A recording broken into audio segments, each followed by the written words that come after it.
Sometime later, Jesus went up to Jerusalem for one of the Jewish festivals. Now there is in Jerusalem near the sheep gate a pool, which in Aramaic is called Bethesda, and which is surrounded by 5 covered colonnades. Here a great number of disabled people used to lie, the blind, the lame, the paralyzed. One who was there had been an invalid for 38 years. When Jesus saw him lying there and learned that he had been in this condition for a long time, he asked him, "Do you want to get well?" "Sir," the invalid replied, "I have no one to help me into the pool when the water is stirred. While I am trying to get in, someone else goes down ahead of me." Then Jesus said to him, "Get up, pick up your mat and walk." At once the man was cured. He picked up his mat and walked. The day on which this took place was a Sabbath, and so the Jewish leaders said to the man who had been healed, "It is the Sabbath. The law forbids you to carry your mat." But he replied, "The man who made me well said to me, 'Pick up your mat and walk.'" So they asked him, "Who is this fellow who told you to pick it up and walk?"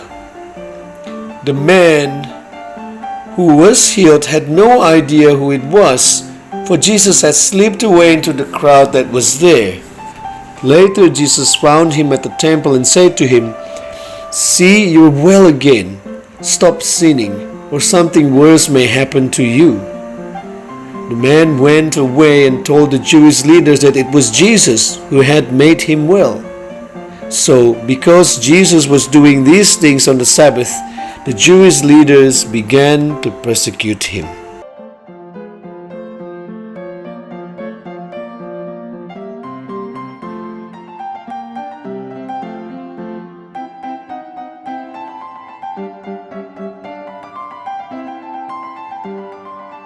The cause of sickness can come from many places. There are in fact many hindrances to receive healing, such as lack of faith, unforgiveness, unyielding to God's will, doubts in prayer, and unconfessed or unrepented sin. This time, Jesus seems to indicate that the sickness of that man comes from sin. Another similar case happened to the crippled who were brought in by his friends through the roof. For many of us, this is a hard pill to swallow. Our iniquities are the cause of our sickness.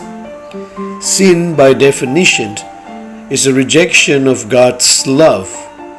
When we block God's sustaining grace, we deprive ourselves from the most important source for the well-being of our souls. Being deprived of the sun is one thing. Living without clean air is another thing. Living without water and food is next to impossible. What about living without God's love? Living without the presence of God? A more polite definition of sin is therefore a failure to seek God. There is something wrong when the sick seek healing more than they seek the healer. No doubt, the man who had waited in the pool of Siloam for 38 years must have desired the healing so much. Initially, after the healing took place, however, he did not know who the healer was. Perhaps the reason he had to wait for so long was because he had desired the healing more than he desired the healer. The secret to have our prayer answered is to be a seeker of God's presence.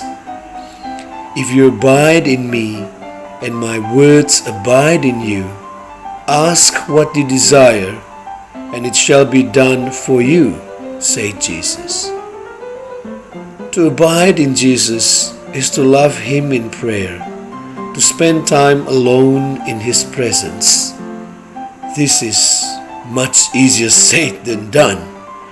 I know for myself that at times I do not have enough desire, strength, nor motivation to do it. I believe it was St. Augustine who said, "Ask for the desire to desire God." I remember one night in my bedroom when I felt very lonely and was tempted to sin. Something drew me to run to the chapel and seek God's help and company. There a song which I named "Yesus Temani Aku," or "Jesus Stay With Me," was composed. That night I learned that His grace was enough. That night I felt that His presence was real. Jesus healed my broken and lonely heart. I realized that such healing grace is always available to me. Since then, there have been many times I experienced such graceful presence, though sadly at times I do not always turn to Him. So I pray that you and I will have the courage to open ourselves more to His healing presence in our lives. So let me share again this song with you.